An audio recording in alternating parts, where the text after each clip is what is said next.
One quick question. We're seeing Israel's military operations in Gaza ramp up again this week.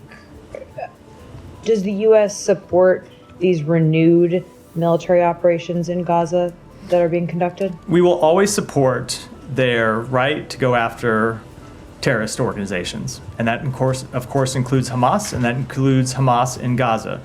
But we continue to have concerns that without a political plan, a plan for the day after in Gaza that includes a political path for the Palestinian people to realize their legitimate hopes and dreams and aspirations, Israel is going to be bogged down conducting these types of operations for some time to come, with obvious terrible humanitarian effects for the Palestinian people, and with real security problems for the Israeli people as well.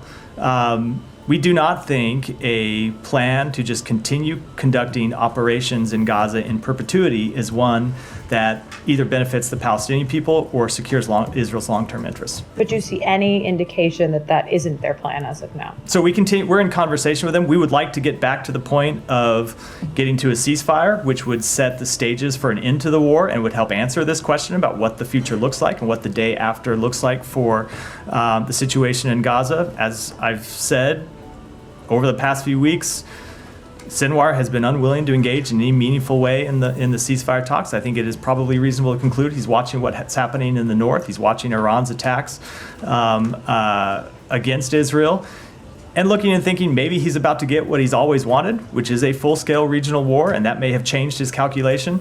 But either way, he ought to return to the talks because it is manifestly in the interest of the Palestinian people to get to a ceasefire in Gaza.